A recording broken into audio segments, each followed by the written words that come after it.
I had something else planned for today's video, and I can't wait to tell you about it. It's a bit of a story, but I'm home late, so this is what I'm doing. And the reason I'm home late is because we saw The Exorcist Believe. So it's a franchise sequel reboot of The Exorcist. I really expected it to be really, really bad. It wasn't. It was better than that.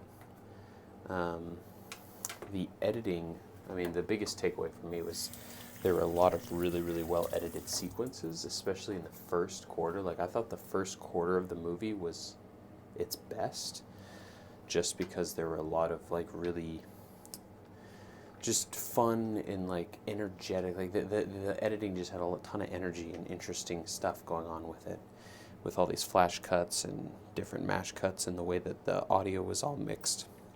That was pretty good. There's a sequence where these girls are in the hospital and they're being poked and prodded by all these different doctors, and the way that they're layering the audio and the voices and kind of putting the shots of the faces of these girls, it really invokes a certain emotion that's really interesting and fun. And I just can't help but think how difficult that would, how much time that would take to really get that to feel that way in the editing room.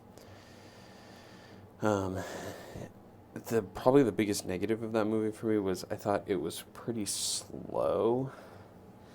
It felt like not a lot of plot that was being dragged out for a very long period of time, because the beginning and middle and end doesn't have that much time arcing through it, so they were really dragging out, in my opinion, a lot of emotional themes that we had just seen.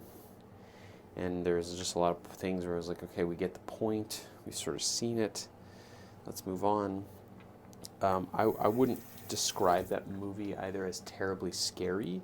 I think it's got some disturbing visuals and good visuals, but there's not really any jump scares. Oh, well, there's a few, but there's nothing terribly scary about it. I think it's a pretty casual horror movie. It's pretty cool. Overall, it's nothing seriously to write home about. It's not bad. I think visually there's a lot of cool stuff going on, especially at the end. There's these images of demons and things that are kind of a nice touch to it. Editing's really creative. I thought the sound design was good as well. But from a story level, it doesn't really offer much, I think. So, I don't know. I'd give it